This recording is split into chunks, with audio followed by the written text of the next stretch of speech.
our next speaker is Professor Rupak Banerjee. Rupak is my colleague and he's a faculty at the physics discipline at IIT Gandhinagar. Rupak is a renowned expert of science and experimental condensed matter physics.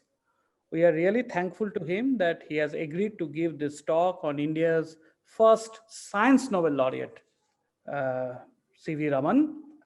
And we are particularly thankful because this is a time that we are at the end of the semester, a lot of teaching duties, responsibilities going on. And still, Rupak has found time and he has agreed to give this wonderful talk. So, Rupak, you can share your talk and the floor is yours. Thanks a lot, Shudipto. Very good afternoon, everybody. And thanks to the organizers, Shudipto and Michelle, for taking these wonderful initiatives, the first season of what we have already witnessed last year. And also, it lives up to its expectation. It was a wonderful talk, Arvinda. Many congratulations for that. Really enjoyed it. And I'm actually be privileged to be part of such a seminar series because of this initiative, and particularly so because I was asked to speak upon Professor C.V. Raman. So today, let me give a brief preview from my perspective about the life, the works and legacy of Professor C.V. Raman. And as Shudipto said, not the first Indian to receive a science Nobel, but the first Asian, in fact. None before him had got the coveted Nobel Prize. And I've tried to pitch this, dissemination or seminar, as you might call it, at a level where it should be accessible to most people, although a few concepts I would expect, particularly basic quantum mechanics, when we are dealing a little bit about the Raman effect in general, right? So few technical aspects will be there, but hopefully it should cater to all of it. And finally, I have used resources from the internet. Most of the times I've tried to give the reference which I've used.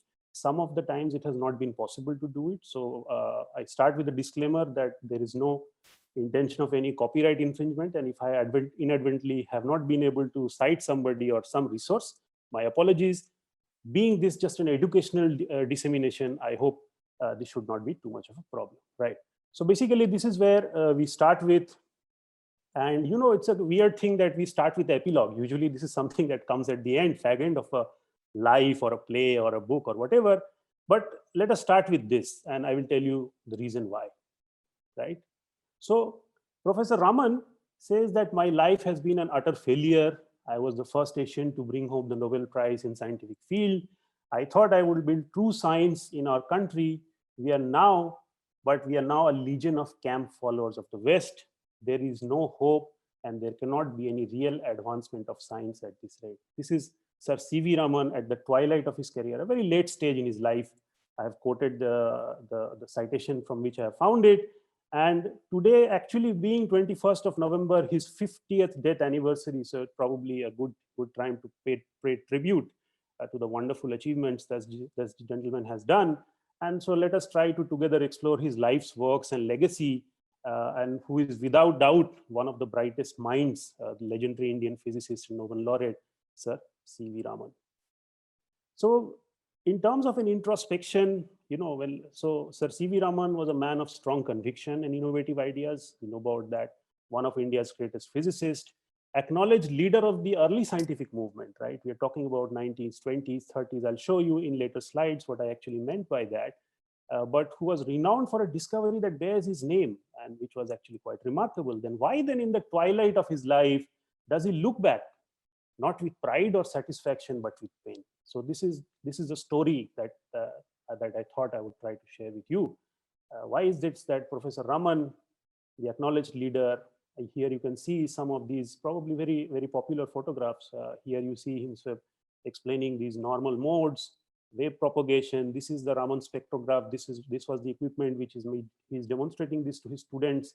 And you can see here also, you can clearly see the spectra here, these peaks, and you can also see the wavelength with respect. So these are actually, he's discussing data. So we'll not go into that much of details about it, but nevertheless, let us try to see why Professor Raman, an accomplished physicist and a great leader and a great mind, had to look back at his life with pain and despair rather than pride. So the early life, he was born in Tiruchirappalli on 7th of November 1888 in Madras Presidency, now Trichy in Tamil Nadu. So it's basically, if you look at the maps, around 700 odd kilometers southwest of Chennai, very close to Coimbatore. And he was born to Chandrasekhara Ramanathan Iyer and Parvati Ammal. So early education started early. Actually, at the age of 4, already they had to move to Vishakhapatnam, where his father was a faculty of physics at Mrs. A.V. Narasimha Rao College. This is the college as it looks today, and there have been several notable alumni from here. And after that, Raman studied in the St. Aloysius Anglo-Indian High School, which I'm showing here. And this happened to be one or two of those English medium schools available during those Raj times, right? We are talking about 1902, 1904, those, and a little bit ahead, more or less, early 19th century. And very few people had access to English medium schools. So most of it, so Raman got this opportunity, and immediately he passed matriculation at the age 11 and intermediate at the age of 13 with scholarship as well as gold medal, right? So this is young Raman, as you see. So he was a man of extreme intelligence and innovative idea. There was no doubt about that. Immediately when he already passed his higher secondary at the age of 13, he took admission into Presidency College, Madras, right? It was one of those places of real learning and one of the best those days. Still is, perhaps, arguably so.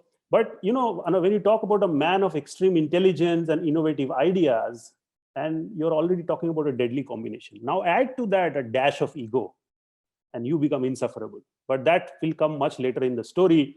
Later, we are still trying to build up the character. So in 1902, Raman joins Presidency College, Madras. In 1904, he obtains the BA degree from the university. He's a university topper, gold medalist, something which he has been doing all his life, never stood second, right? In 1906, at age 18, while still a graduate student, he publishes his first scientific paper on diffraction of light in the prestigious philosophical magazine, right? He is the first student ever from the Madras Presidency College, in fact, the first ever from anywhere in college in India who actually published a paper that early, right?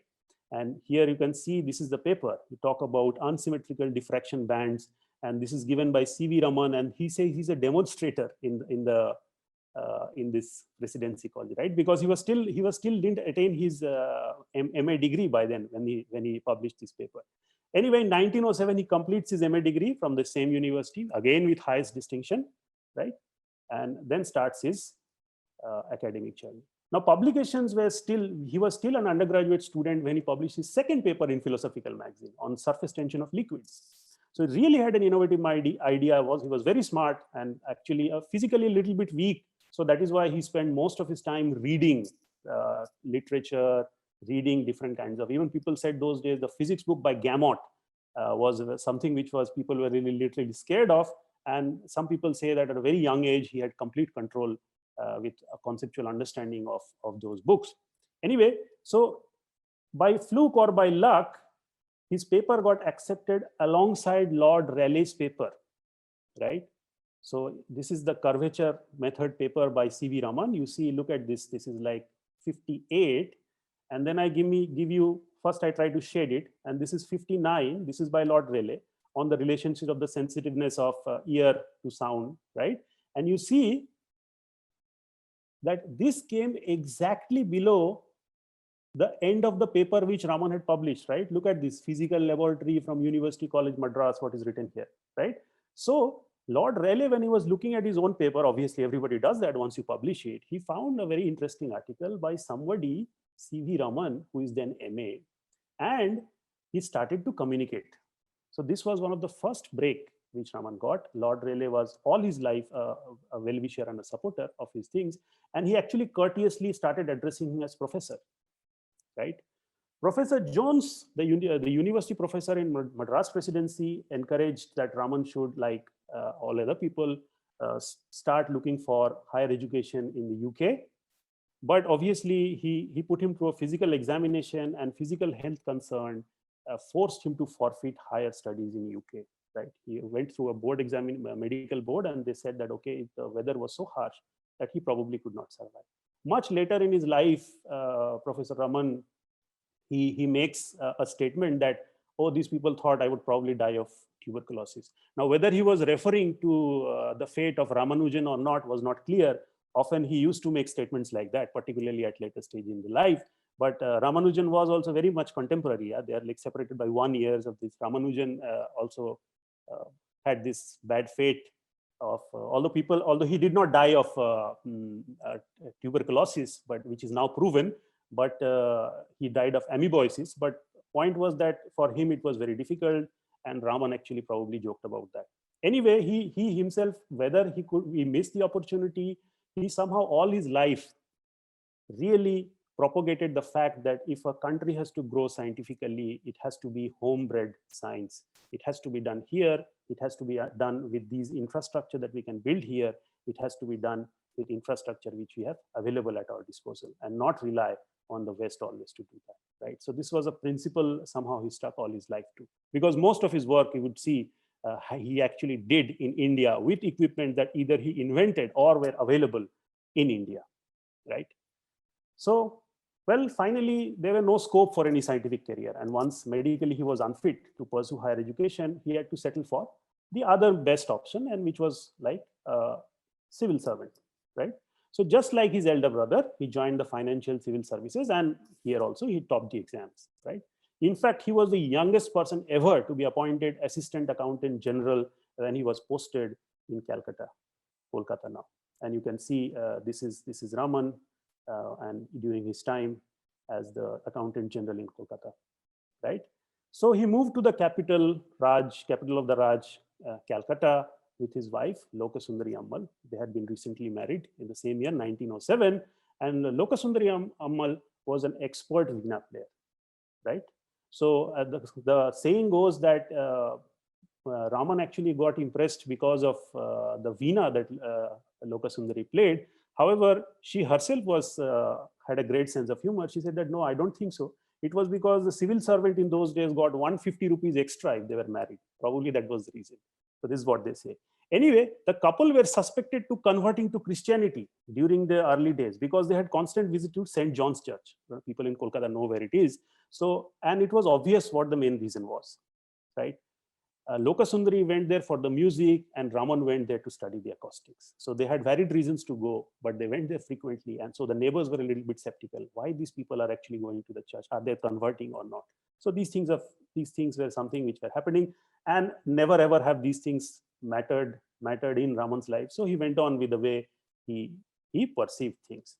Anyway, a lucky break and one of the golden period of his life started when accidentally he stumbled on a building, the Indian Association for the Cultivation of Science, at 210 Bowbajar Street. This is the old campus. For the people who have seen the new one, this is the newer version. This used to be the older one in Bowbajar Street, right? And he saw a dilapidated building. He went into that, he wanted to check out what this was. And cultivation was the first research institute. Actually, I'm writing Indian, but those was known as Association for Cultivation of Science. So obviously the Indian tag did not come. It was much later. This was done by Dr. Mohendralal Sarkar, a medical practitioner, and he basically thought that the only way in which society, mankind can progress is have a creative thinking, have a positive logistic approach towards life. And it was started in 1876 primarily by him. And initial years of the inception, there were public lectures and talks and celebrities, talking about reforms and education. But that was it. But the main purpose of this somehow was not being fulfilled, right? So he goes into that and immediately Raman associates with Ashutosh De, or Ashu Babu, his well-known assistant and aide for 25, 30 years. Actually, Ashutosh De was as much involved in the Raman effect discovery as were Krishnan and Raman himself. He met Amritulal Sarkar, who is a nephew of Dr. Mohendralal Sarkar, then Secretary of Cultivation, and also met Ashutosh Mukherjee, who was the executive member of ISES and vice chancellor of the University of Calcutta, right? So given this situation, Amritulal Sarkar said, I cannot offer you much. So Raman said, no, I don't need any money. I need just some space and some people to help me out. So Ashu Babu started off as his assistant, and Raman used to come after his office to take over in the accountant general office. He used to come by in the evenings and in the nights, and on other free times, Raman used to spend time, right? 1907 already.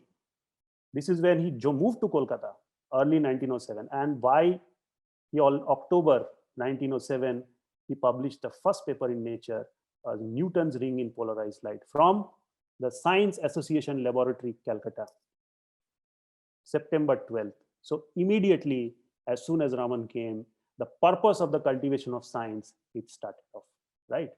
So his coming to the cultivation of science was like a boon. It put in fresh breath of life in a decrepit place for 30 years, downtrodden, completely, I would say, run over by not usage of things, right? Suddenly, the advent of Raman catapulted cultivation to a place of real cultivation of science. That is what they actually wanted it to be, and that was what it was. Ashu Babu, his well-known assistant, was so motivated by the hard work and discipline of Professor C.V. Raman that he himself wrote a paper, a new method for the absolute determination by Ashutosh De, right? Only there was a prefatory note and some appendix given by C.V. Raman into it. But remember, ladies and gentlemen, Ashu Babu never went to college. He was just a technician. But such was the impact of Raman on the level of work that was being done, that even Ashu Babu, he actually published in the Royal Society, Proceedings of Royal Society, a wonderful paper. And fame came soon. The fame spread, and it brought some of the very good scholars, all of them, Venkateshwaran, Ganeshan, Krishnan, Ramanathan. So this is Krishnan. This face is probably a little bit more recognizable by others because of the discovery, of course. But most of them were at later stages of their life, they're established scientists on their own right. Okay. So the Calcutta University started offering him PhD students. Allahabad University started offering him students. And so C.V. Raman now was into business, and his fame was spreading really well, right? So in 1921, Sir Ashutosh Mukherjee persuaded Raman to join as the first Palit professor of physics. So if you remember the previous version of talk by Sri Rup Rai Chaudhary, he gave a nice preview about the Palit professor and how Rajbihari Ghosh and Palit, they actually contributed to making this Rajabhaja Science College. This is the University College of Science and Technology, Rajabhaja Science Campus. I show it with pride because I have studied in this place. So have a lot of my colleagues, and I'm sure a lot of the people who have come here. And this was the first Palit professor of physics. It was first offered to Jagadish Bose, who refused. So Raman was given the first Palit professor, but there was a fierce opposition from the Senate. So Raman, they had never had any formal PhD degree, nor had he gone to abroad to study and things like that. But Sir Ashutosh Mukherjee was completely, as a rebuttal to them, he conferred an honorary DSc from the University of Calcutta to Raman in 1921. Okay. Now the point was, Raman was offered this chair, of course, but his salary from 2,000 it came to 1,000, which was halved. And this, according to Raman, was a supreme sacrifice, since his salary would have been halved. Okay. Anyway, Raman accepted with the condition that he will not be required to take any teaching work in MA and MSc classes to the detriment of his own research or assisting advanced students in their researches. Right. This was statement of Raman. He took it conditionally. What one thinks about this philosophy now and this context today or 100 years ago is different, perhaps a discussion for another day. But Raman happily agreed to this, and then he full-time engaged into the experimentations with the help of very smart students that he got from all over India. So the first journey started, and the first big scientific contribution of Raman was why the sea is blue, right? So Ashutosh Mukherjee asked him to go visit Europe, and then on his way back home from England, when he was on board SS Narakunda in September 1921, he was looking at the Mediterranean. For the ones who have seen them, they know the beautiful blue color that the Mediterranean has. And he was wondering, before that, Lord Rayleigh had explained that the color of the sea is basically nothing but the reflection of the sky. This was what was said by Lord Rayleigh. Of course, the sky is blue was explained by Lord Rayleigh, and the blue of the sea was explained by the fact that this is nothing but a reflection of the sky, right? So Raman had a habit of carrying this small prism and spectrometers in his pocket, and when on board, what he did was, this is a prism. You know, you can, with the prism, you can actually change the angle of polarization, and so that you can cut off some light. So sunlight is polarized. So he focused it on the sea surface, which is coming out. And basically then if you rotate it in a particular axis so that you cut out that kind of light, it should not show any color. Indeed, what happened was the reverse. You are seeing that after the Nicol prism, you see a more blue shade than what you already see without it, right? So this led to a real series of experiments. Raman himself says that as in the parallel case of the color of the sky, molecular diffraction determines the observed luminosity and in great measure also its color. So it was the first instance where molecular diffraction was being proposed. So in terms, of course, the Raman effect is a coveted thing that he's known for, but the scientific journey started when first the idea of molecular diffraction was proposed in this paper in Nature in 1921. And this gentleman could not wait until he could go to Kolkata. He was in a hurry. He communicated it from SS Narkunda, Bombay Harbor already. So by the time I hope he reached Kolkata, he probably would have heard from this anyway, right? So astute person, great discipline, and this sparked real new area of research. He found some kind of a new way, new site at which he could compete with the world level. For the first time, such a proposition had come from the eastern part of the world. So molecular scattering in solutions was a new field, and they made merry about it, right from 1921 up until the discovery of the Raman effect, which by the way was also discovered only because they were studying scattering, molecular scattering in solutions. And you see this is by Raman and K.R. Ramanathan. There are a lot of other papers which said molecular scattering by K.S. Krishnan. There were papers by Venkateswaran on molecular scattering of light in aqueous solutions. And there were also other papers on the color of sea by Ramanathan, transparency and color of sea by Ramanathan. So they actually had a series of papers. I only show a few representative of them, but there were actually more where the students as well as Raman engaged in a lot of path-breaking research in molecular scattering, right? So finally, the new radiation effect that has the name, the Raman effect, right? The apophonous name. So scattering of liquids when they were doing 60, 70 odd liquids in the laboratory in cultivation of sciences, and everybody was working on certain aspect. Suddenly Ramanathan observed there are actually a track of weak light in spite of a complementary filter. So the idea is that if you have some kind of a violet light and you put an appropriate filter to block it out, you should not see any trace. But there was actually a trace of weak light, and which was actually apparently from a different color, right? So he thought maybe it is weak fluorescence. Fluorescence could be because impurities are present and that the other states are being excited. So it goes on after a while, it decays. So it gives out a frequency which is of a different color. And because maybe it is an impurity, that is why it is weak. So he started purifying it further and further and further to no effect, right? To the last bit known of purity that could be attained, they could still see that track of weak light. Now, this was actually corroborated independently by Krishnan's observation in other liquids, right? The main puzzle was that fluorescence usually typically should be unpolarized, right? But the scattered light which they were seeing was polarized, right? So as the saying goes, that if you take out whatever is impossible, whatever remains, however improbable, must be the truth by Sherlock Holmes, it had to be some form of a scattering. The problem was, why was it so feeble? You know, in terms of scattering, why was it so feeble? So indeed, it had to be a new radiation. And this was the name with which C.V. Raman went ahead. But knowing that, you know, if he had to publish, he understood, he contemplated that he was onto something nice. So he did not publish it yet. He waited until and unless he could get more, observable proof of the following. Further experiments were done, and each showed clear change in the wavelength and polarization. And this was happening when in 1927, Compton received the Nobel because of the Compton scattering of X-rays, right? So inelastic scattering. And immediately it dawned on Raman that this, be it or not, this must be the optical analog of the Compton effect that you are seeing here. So Krishnan was interested to follow it up. And as you will see that most of the papers after that, apart from one or two, had K.S. Krishnan as the author, right? So a new radiation, or the Raman effect, was now being discovered. And this is the small schematic of what they did. I hope you can see it. If not, there is a sunlight, white, it passes through violet, and there are filters. You have the molecules, and from which you see that the violet part is not seen, but the green part is seen, right? So this is the track of weak light. In real time, So the method that they used was a beam of sunlight from a heliostat. So this sunlight white was a beam of heliostat with a 7-inch telescope objective and a short focus.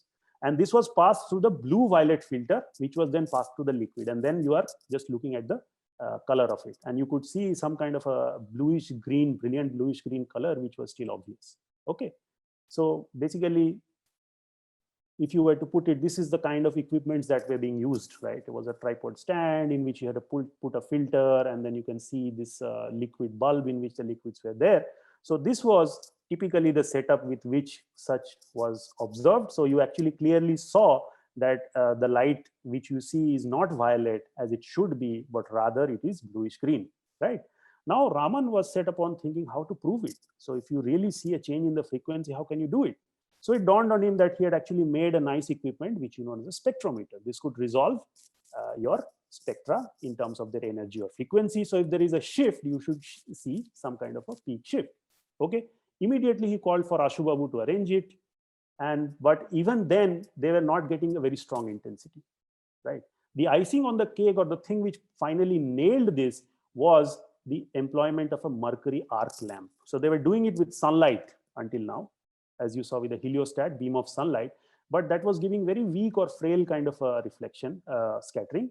On the other hand, immediately Raman proposed that they should use a mercury arc lamp and use a spectrometer to see it, and then they could clearly decipher space between the incident and the scattered line. So it was obvious that the scattered light was inelastic because it corresponded to a different frequency or energy when it was scattered through this liquid. Okay, so this was the new radiation that they had discovered.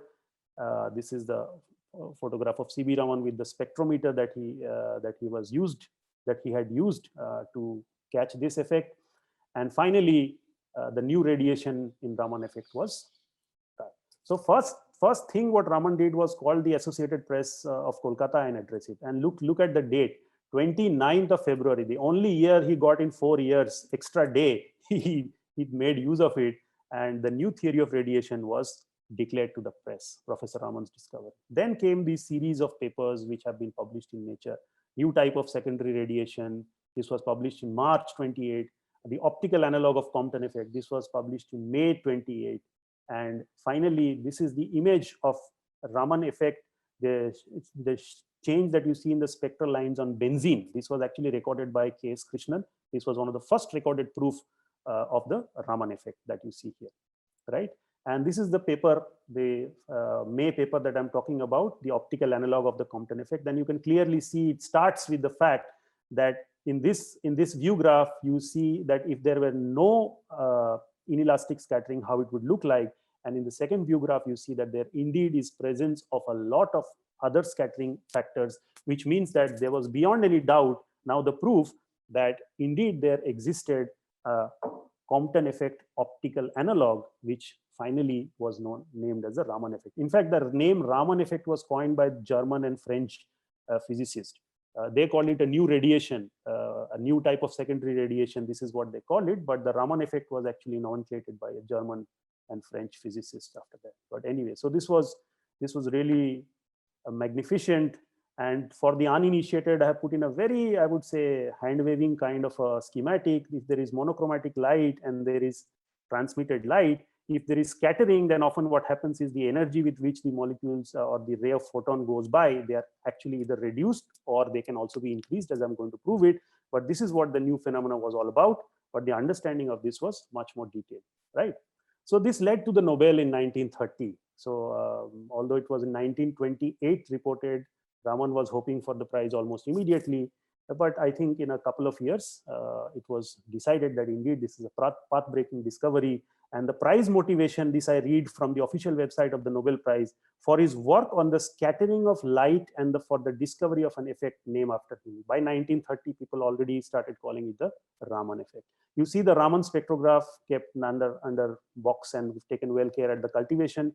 I have personally been there, I've seen this, and I know most of you probably have also. And this is the 1930 Nobel Prize ceremony where you can see Raman got the award for physics, Fisher for chemistry, Landsteiner and for medicine, and Louis for literature. These were the 4 laureates. And this is the photograph when they were attending the ceremony in 1930. So now let us take a small U-turn, as I said, in order to understand the impetus of what a great discovery this was and how this has in modern day revolutionized a lot of structure, molecular characterization and order. Let us take a small tour about what we understand about molecular spectroscopy. So this is an image which I love to show to my students when we start a course on atomic and molecular physics.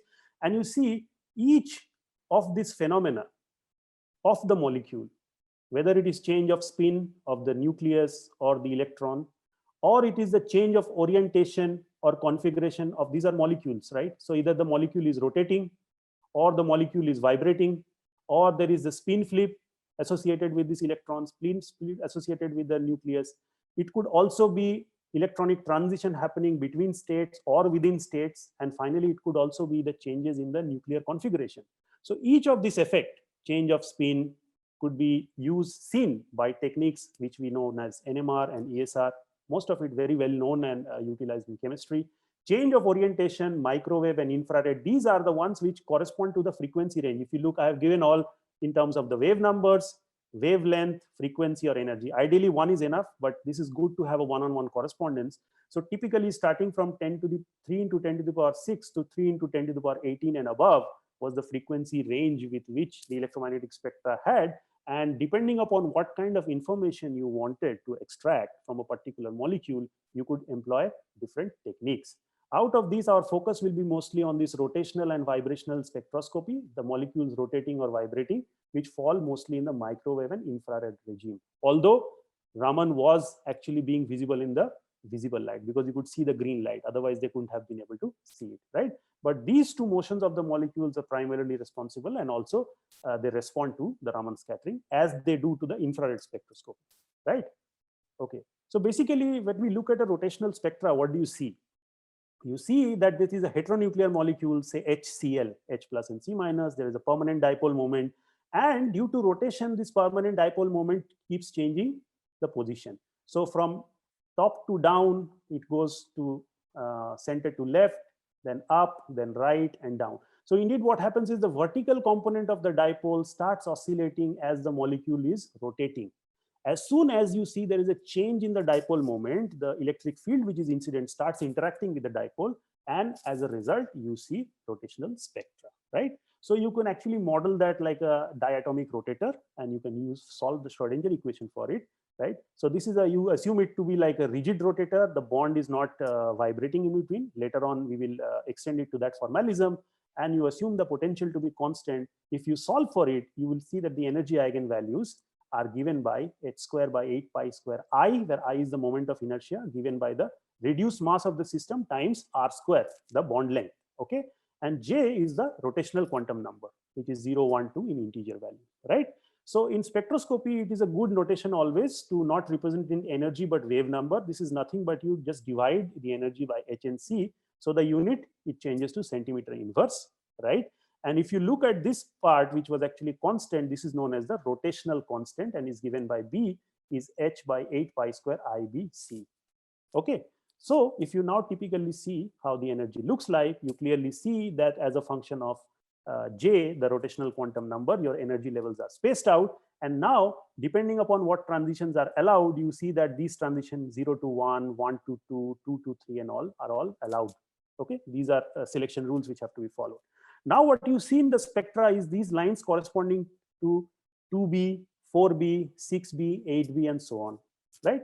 Now you can measure the difference between these two lines. This gives you a value of B, right? Because this is what you're measuring. If the frequency, if this wave number shifts between 100 and 2B is 100, you know B is 50. If you know B, immediately the others are constant, you look at the moment of inertia.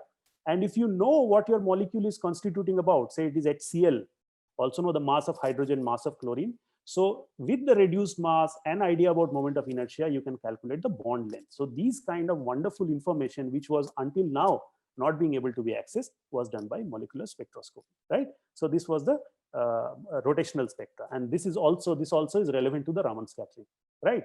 On the other hand, if you look at vibrational spectra, then until now we were thinking these are rigid heteronuclear molecules and this cannot move. But that is not correct, right? So we always know that they are move about their mean position, and we can easily model them as a simple harmonic oscillator, right? And you typically see here that what you mean by vibration, there can be different modes depending upon what kind of vibration is happening. So either there could be symmetric stretch, right? So they are stretching out together. There could be asymmetric stretch in which one molecule is coming and the other one going away. There could be bending stretch in the X, Y, and Z direction. There could be bending of this stretch up and down. So all sorts of modes are actually allowed for vibrational spectra, right? So typically, look what also happens. As I said, this is also relies on the fact that the dipole moment has to change. Now look at this linear molecule COO, carbon dioxide, right? So you have a small 2 delta charge on top of carbon, and this is the negative are distributed over the 2 oxygen atoms, right? And what happens is if it actually bends on the top, the part, the horizontal and the vertical part, they start changing. Okay, so typically you look at, if you plot the, and this gives you the dipole moment. So when it is linear, it is 0, but when there is a finite vertical component, then you get some value, and you also get a value when it is moving down. So indeed, the vertical component of the dipole also keeps changing as it was changing for the rotating molecule. So indeed, when the dipole moment is changing, whether it is permanent or induced dipole, you have the electric field interacting, and hence the molecule becomes sensitive to vibrational spectra and gives you a signal. Okay, so this was about vibrational spectra, the typical thing. Now, often what happens is that vibrational spectra can be modeled easily like a simple harmonic oscillator, right? So you know how the energy eigenvalues look, n plus half h cross omega. So this is in wave number, so the h cross part is not there. This nu is now known as the vibrational quantum number, and is pretty much what you would expect in this simple harmonic oscillator kind of curve, right? So there's absolutely no difference between them. So the infrared spectra in its first approximation of harmonicity behaves pretty well like you have equispaced vibrational levels in the energy versus R curve. Okay, now basically we know that this cannot be true. I mean, the harmonic approximation only holds for so long, but after a while, if the molecule is vibrating too much, then anharmonicity sets in, right? So what happens is that due to the anharmonicity, this kind of a parabolic curve is now taking like a empirical formulation of a Morse potential, right? This was proposed by Morse, and you see that as you go higher in nu, the vibration number, the actually energy spacing is becoming smaller and smaller. Due to this, initially what you were getting when you were looking at the Raman's, looking at the spectra, you were only getting one frequency, fundamental frequency, because all the levels were equispaced. Now, because this equispaced level thing has been removed due to the anharmonicity, you see the fundamental frequency and also start seeing the overtones. So this is 2 omega, 3 omega, and so on, right?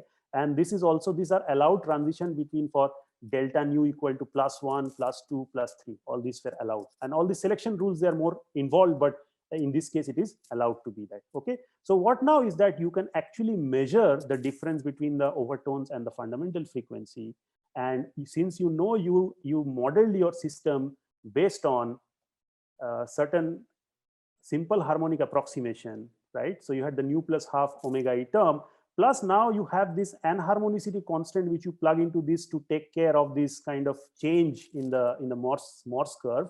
So typically, if you know this value of the molecule, then you can plug this back to find the force constant of a molecule. So for instance, if HCl is vibrating with a particular force constant, you can also look at this spectra and estimate these kind of information, which is very useful.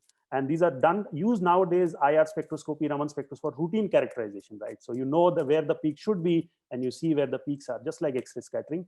But unlike X-ray scattering, here you don't rely on the fact that it has to be crystalline and has a long range order, so it should like manifest itself. But it is true because it is happening at the molecular level, and it can be done also on mostly some also gaseous system, in liquid systems. So versatile technique, if I may say this, right? So now we come to Raman spectroscopy and try to look at a little bit of the physics behind it. So what happened was that if you assume that there is a drum which is just sitting there, and you drop a ball bearing on top of it, right? So what will happen is that due to the falling of the ball bearing, the drum will start vibrating, some energy will be transferred, and the ball bearing returns with an energy which is a little bit smaller, right? This is one case. If the drum were already vibrating in the other context, on the other hand, if this were already vibrating, and if this ball bearing hits the drum at a particular phase, please remember, right? when the energy of the drum is being transferred to the ball bearing, it returns from the drum surface with an elevated energy, right?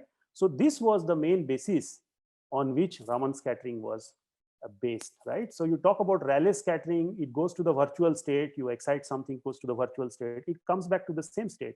And as a result, it gives out a light which is not very different from the frequency of the incoming radiation, right?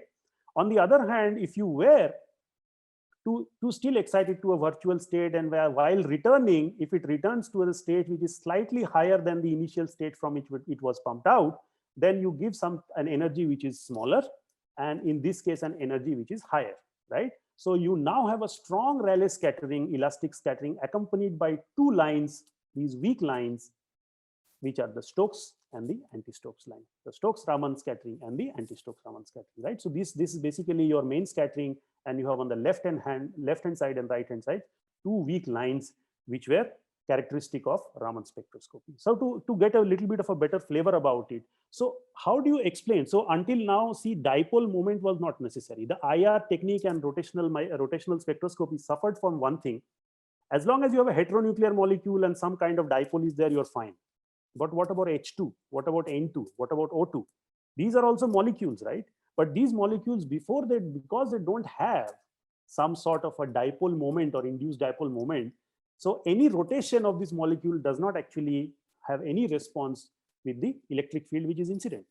So but on the other hand, these were something which were responding to the Raman spectroscopy. So people started to look as to what exactly was it that was happening. So you look at molecular polarizability, right? Long story short, the tendency of a molecule to be polarized or distorted, right? So you have two molecules, and under the influence of an electric field, if some charge is separated out, molecule is being polarized, and the tendency of the molecule being polarized is known as the molecular polarizability. Here it is defined by alpha, mu is the induced dipole moment, and E is the electric field, right? So with this definition, you see, and the very important thing which comes into picture is that now imagine you have hydrogen molecule there, and you place it either end on, so perpendicular to the electric field, or parallel to the electric field.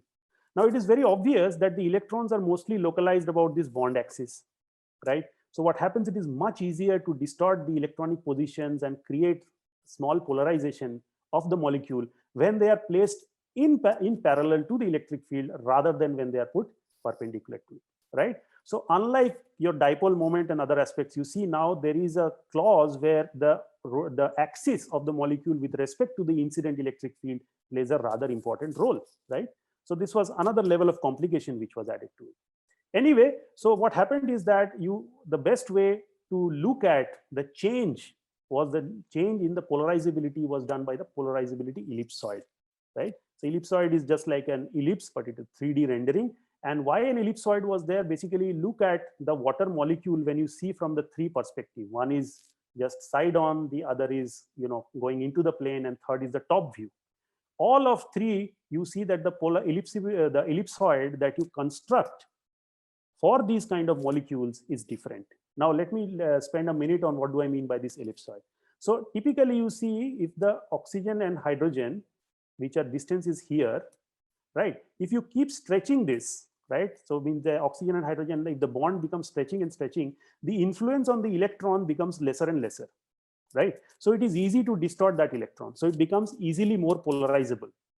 So the bond distance or the proximity of the bond or the proximity of the atoms with respect to the bonds tells you whether in that configuration it is more easily polarizable or more difficult to polarizable, right? And what happens is that since you can already see that it has the three directions in which things are different, and the polarizability in X also influences the polarizability in Y. There are cross terms, so you have to go to the tensorial representation where the cross terms will now remain, and we don't have a direct indication of how that should behave.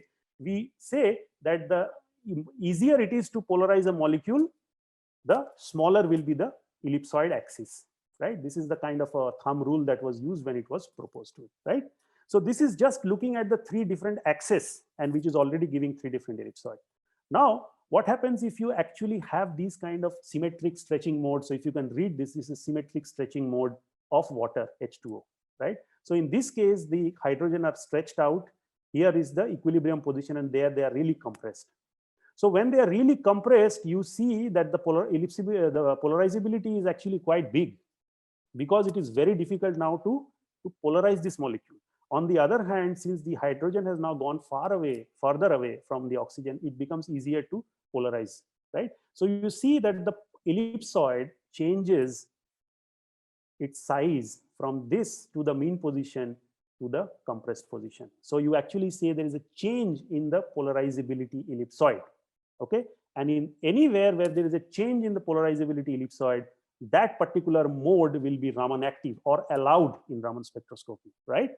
Okay, let's look at the bending mode. Here also you see that the bending is, there is an equilibrium position, so either it can be up or it can be down, right? So more it is up, the smaller it becomes in this x direction, and the more it is compressed in this the other direction, it becomes more difficult, right? So either you see all this, also in this bending mode, you see that one hydrogen is close, the other is at the extreme end. This is a mean position and this is the other position.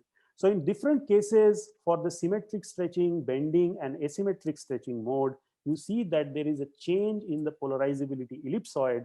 Hence all of these modes are Raman active. Okay, but however, things are a little bit more complicated. For linear molecules, sometimes what happens is that it is okay as long as you have a symmetric stretching mode, right? So you go from here to here to here. But as soon as you're a bending mode, your polarizability ellipsoid looks the same after crossing the mean position, right? So what happens is that these kind of, so you define another term where you look at the change of the polarizability with respect to a generalized coordinate. And if you say that the slope is non-zero, then that particular mode is Raman active. If not, then that mode is not Raman active. Okay, so you clearly see that the first case of a symmetric stretching mode of carbon dioxide is Raman active, while the others here and here are not. Okay, so this brings us to the rule of mutual exclusion, where actually now we are trying to put the real, what was the greatness of the discovery. So what it says is that if a molecule has a center of symmetry, then Raman active vibrations are infrared inactive and vice versa. But if it is not the case, then both can be active. So if you look at carbon dioxide, you will see that, see, this is OCO. This is a symmetric molecule. Wherever Raman is active, infrared is inactive, and the other way around. Okay. However, so this gives you a good handle about thing, and how this is important I established with a small example. Okay. So for instance, I'm looking at a molecular structure. So I have mode of vibration for carbon dioxide. I took the data. I saw that this is Raman active, IR inactive, and so on. So I know that this molecule has to have a center of symmetry. On the other hand, when I'm looking at N2 or nitrous oxide, this has also two nitrogen. So it could be that there is an O sitting in the center with two nitrogen on the further end. However, I see that it has a very strong infrared as well as a very strong Raman peak, right? So what I know is that now, depending upon the rule of mutual exclusion, I see that the structure of carbon dioxide should have a symmetric structure, COO on the two sides, while that the structure of the N2O is NNO, right? So this was a small example in which, and then hundreds of molecules could be, by this complementary technique of IR and Raman, established the molecular structure. And this was exactly one of the biggest discoveries of the century. In fact, the extent of it was known much later. I will come to that in a second. But what it did was, it was a really remarkable discovery, particularly. And it was hailed as one of those path-breaking discoveries in the field of physics and chemistry later on by a lot of people, right? So now we go back to his love for the musical instrument. So in general, you know, as I said, he was a man who was curious, and anything which was nice, inspired by nature, attracted him. So whether it was the Indian musical instruments, or whether they were flowers, butterflies, patterns, crystals, everything he used to. He had a pocket microscope, spectrograph, and spectrometer, and he took it along with him on his walks or things like that, right? So this was actually preceding the Raman effect, obviously. This was, you see, like 1921, still is during his days in cultivation in Kolkata. And he saw that the veena of all the musical instrument comes closest to human sound, right? And this violates the young Helmholtz law, which said that certain overtones cannot be produced, right? And he found that this was typically because the bridge that you see of the veena here, and this was the paper that he wrote on it, actually has a curvature, right? And due to the curvature of the bridge, it violates the young Helmholtz law and produces overtones which are actually more close to the human sound, right? He had extensive work on also tanpura, violin, and cello. And all of them, by the way, not only that he actually published this work with a very good rationale about what he thinks about it. The other important, very important contribution was the Indian percussion instruments like the tabla and the mridangam, right? Here also it was known that circular stretch membranes of percussion instrument cannot produce harmonic overtones. But as you see in this photograph, Raman was tapping, noticing the soothing sound of the tabla and mridangam, and he actually knocked at specific points to see if you could actually motivate those tones, nodes at the different antinode points. And he put some kind of a lycopodium powder on this excited membrane. And whenever he was actually striking them, he found these kind of, so they will see this circular overtone, elliptical, and different overtones that you actually see here. 5 different overtones he could establish. And he finally found that, okay, this was possible, and it actually violated that circular stretch membrane because of something very important. This was the syahi, the adherent paste that you see the dark part here. And this syahi is actually non-trivial. If somebody who is more into this would know that it takes painstaking effort to actually put one layer and then compress with the stone another, and it has basically a curvature. So it thins out as you are going towards the outer periphery. Add to that the fact that the drum skin was actually coated with special lead, which you make. Some of these actually, of these good people who make these tabla and mridangam, they don't even tell you. It has been there in their family and they don't tell you the recipe. But basically, this was it. And he found that the loading of the syahi, the black part, this adherent that is known as syahi in this language, was essential because that is what enabled these kind of antinodal points to show these 5 different overtones, right? And obviously, he also published this paper in Nature together with Sivali Kumar in 1920. So as we said here, he was inspired by nature.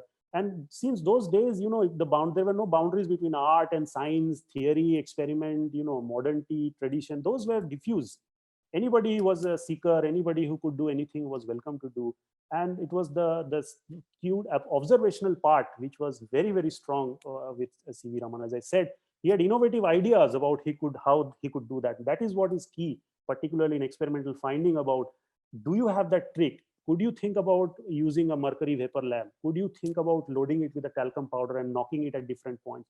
Those are the things which define you as a person who is going about his career and possessed with the kind of findings that he did, right? Anyway, so he moves to the Indian Institute of Science in 1933 because he's made the first Indian director. He was preceded by 3 Britishers before him, and he set up the physics department. He was the one. There was no physics department in IISc, and Raman was the one who set it up. He also invited Max Born. Here you see a photograph of Max Born, and he was also planning to look to bring scientists who were fleeing Nazi Germany during the Second World War, right? But eventually things were not working out very well. So obviously one part was that he lacked the administrative skill and was often too critical. The Britishers working under him did not welcome it at all, as can be known by this communication of Max Born with Rutherford.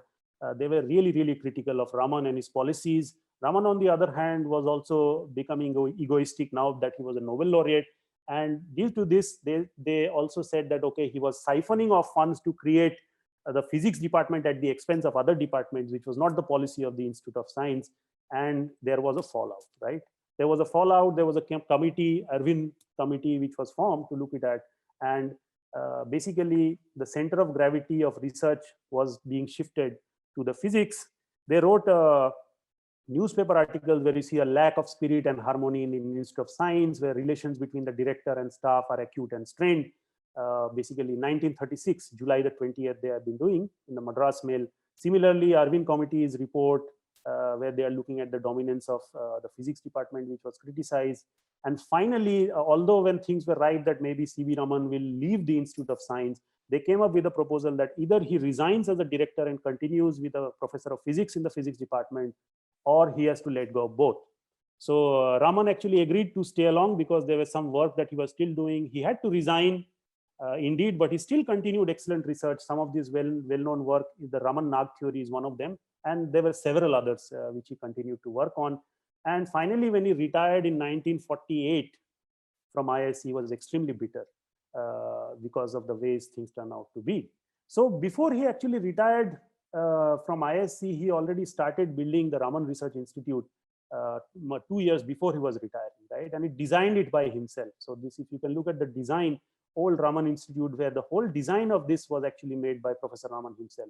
When they moved in, there was no water, electricity, but it didn't really matter. He had personal collections of crystals and a lot of from visits here and there. And Raman started, even though there were no other things to work, he said that he had independence to do research the way he wanted. And that set him taking on all problems. Right. So you see, this was the barren land, and Raman carried his pocket spectrometer everywhere, and he built a lot of eucalyptus trees around the campus. So I know most of you have also probably been there. Raman Research is, by the way, just across the street from IISc, slightly, if you walk like 10 minutes or even less. And it's a beautiful place. So most of you probably know about it. And this is how it looks like in modern day, right? But this was not so nice, and gardens and things that you see in RRI these days were all actually started off by Professor Raman, right? So I come back to the epilogue, which we started off, that his life has been an utter failure.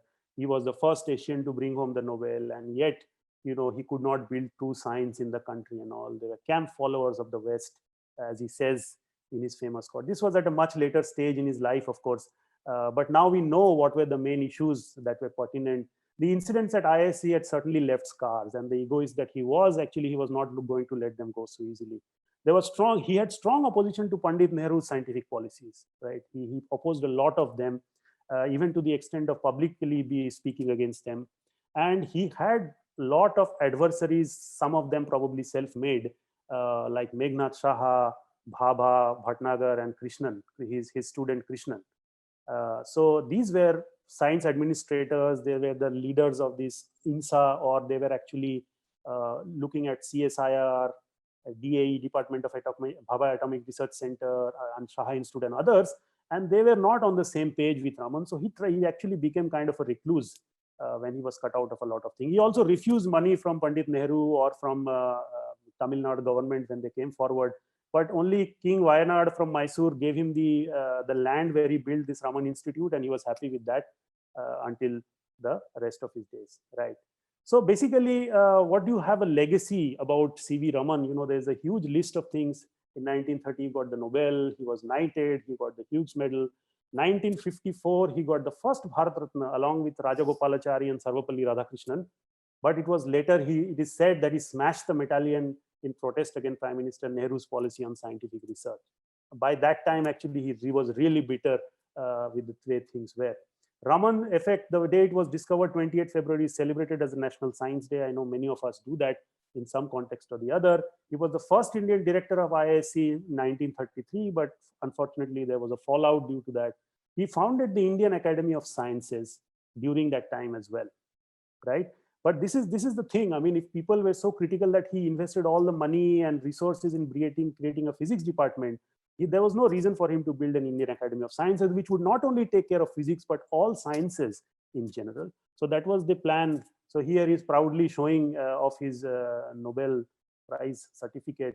And here you can see the Indian Academy of Sciences, which he actually proudly is operating still out of Bangalore, one of the most prestigious academies in our country, certainly. And of course, in 1948, he established the Raman Research Institute, where he was until the last days of his life. Now, you know, what happens is the bitterness was there, but because a large amount of criticism came in the fact that Raman was a washed away scientist, right? He did some effect and that had nothing to do. What happened is that during the World War and others, infrared spectroscopy becomes so much prevalent. And because Raman was very difficult to do and the peaks were very sharp and you need experts to do it, it was actually covered with the dust. In some sense, the utility of Raman could not be very well exposed. But finally, what happened with the advent of laser in the 1960s, an increase in the Fourier transform techniques. Now, you know how to take FTIR, right? Fourier transform. So instead of scanning through the whole frequency range, you just do a Fourier transform and you get quick data without much effort. And computers for data handling, Raman spectrometers started become commercial in the late 1980s. And this resulted in a resurgence in the use of the original Raman effect. Unfortunately, Professor Raman had died before that. So he could not see the resurgence that it is there today. I mean, the unbelievable amount of work people are doing in Raman, including Raman spectroscopy and some kind of advanced techniques based on that is unbelievable. You have so many techniques which each of which requires a specialized, like coherent Raman spectroscopy, polarized Raman, surface enhanced Raman, inverse Raman, and you can have many journals, 5 or 7 of them, which just deals with particularly the topic of Journal of Raman spectroscopy and other, right? So it was really a big achievement, and I hope by the if Professor Raman would have lived to see this date, he probably wouldn't have been as bitter as he sounded in his final days. But this is a modern Raman spectrograph. You see this green laser from Horiba, and this is now an integral part of wherever you go, almost becoming a characterization tool, and you can extend it to a large, because it's very, very robust, and because it's a spectroscope, and because it relies on this molecular vibrational fingerprints, the data you can also have is very, very robust, right? So anyway, on receiving the Nobel Prize, C.V. Raman also, whatever people say about him, he was a staunch nationalist. He always wanted to increase the scientific temperament in India, as I said, right? And he did not like that things you go to West and you do something and come back and take the glory. So when basically awarded the Nobel Prize, he said that I saw it as a personal triumph, an achievement for me and my collaborators, a recognition for a very remarkable discovery for reaching the goal, blah, blah, blah. But when I sat in the crowded hall and I saw the sea of Western faces surrounding, and I, the only Indian, in my turban and close coat, it dawned on me that I was really representing my country and my people and my country. So ladies and gentlemen, for me and for most people, the legacy was not the Raman effect or the Nobel. The legacy was that he put a country struggling for a scientific identity on the world map, right? That white turban gentleman whom you see in the sea of Western faces, and he was actually representing not only India, but Asia, which was reeling under colonialism and other aspects. And he was humbled when he received the prize from Gustav. But look here what he says. Then I turned around and saw the British Union Jack under which I had been sitting. And it was then that I realized that my country, India, did not even have a flag of her own. And in his own words, he said, it was this that triggered off my complete breakdown. Right? For people who say he broke down when he was receiving Nobel Prize, in his own words, this is what he's saying it is, right? So yes, this was a person who put really a country in need of some recognition onto the world level, right? So a talk on Raman cannot end without talking about K.S. Krishnan, who was himself a great scientist in his own right. Apart from the core discovery of Raman effect, he has worked extensively on magnetism and things like that.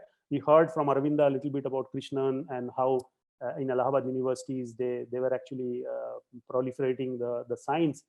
And Krishnan co-authored all scientific papers in the discovery, 1920, as I showed to you, right? It was not Raman who did not give him authorship into the paper, right? But perhaps those days, I mean, it was given single-handedly, maybe co-authors were not given that much, or maybe nobody recommended. I know for sure that Lord Rutherford was a lifetime supporter of C.V. Raman, recommended him for FRS, for Nobel, and a lot of things.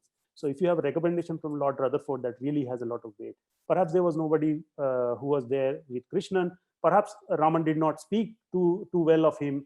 We don't know what exactly happened. However, Krishnan said that he never claimed himself worthy of the prize. This was in his own admission. But Raman, however, later admitted that Krishnan indeed was a co-discoverer. He admitted that it was co-discovered, but he remained openly antagonistic towards Krishnan. As I said, he was one of those adversaries, right? And finally, Krishnan describes this as the greatest tragedy of his life, that Raman thought he was antagonistic, right? And after Krishnan's death in 1962, actually, he died before C.V. Raman died, Raman said that Krishnan was the greatest charlatan I have known. And all his life, he masqueraded in the cloak of another man's discovery. It's not a nice thing to say when somebody has passed away. It means that he's a fraud, right? And he's masquerading in the glory of the discovery that I made and not him. So, well, the thing was that, Professor Raman was known to not speak kindly about things, but with Krishnan, he was particularly harsh, right? He had a sharp sense of humor, and perhaps sometimes a little bit too sharp to be taken in a positive tone. Once in 1948 at a banquet in Borzu, in honor of Raman, somebody raised a glass, right? Sparkling wine was there. And he said that we should drink to your success. So Raman then raised his glass of water and he said, "Sir, I have shown you the Raman effect on alcohol, but I don't want to show you the effect of alcohol on Raman." So this was the thing that, and the whole thing were in splits when they say that. And Lokasundari herself was quite sharp in her own capacity. And as I said about this 150, she had actually quoted that that was the amount that was given extra to Raman. That was one of the reasons why he married her. Later on, when Raman was working on flowers and said that he deserved a second Nobel, she said that with one Nobel you are already intolerable. With two you would be completely insufferable, right? So this is in her own admission that the way that Raman was during his ripe old years. There are another anecdote about eucalyptus tree in RRI. I think most people have seen it. So apart from the nice aroma that the eucalyptus trees gives, the main reason why the eucalyptus trees were grown because Raman wanted to cut out the site of ISC from RRI. So the place we were sitting, and just because ISC is across the street, only tall eucalyptus trees were the options which could cut out the view from ISC, and that is why he planted those trees. These days it is actually really cut off, so won't be able to see it. So his final resting place was, as probably he thought, in this lone and recluse tree. This is where he's buried in Raman Research Institute, a place where he finally found some solace. And perhaps this is the way he was in his later years, recluse and different from all others, completely withdrawn. However, just before he died, he asked his students that do not allow the journals of the academy to die, for they are the sensitive indicators of the quality of science being done in the country and whether science is at all taking root in it. So these were the few of the last words in Raman. And exactly in these days, on 21st of November, 50 years ago, he passed away. And with this, I would like to end my talk, and thank you all for your patient hearing.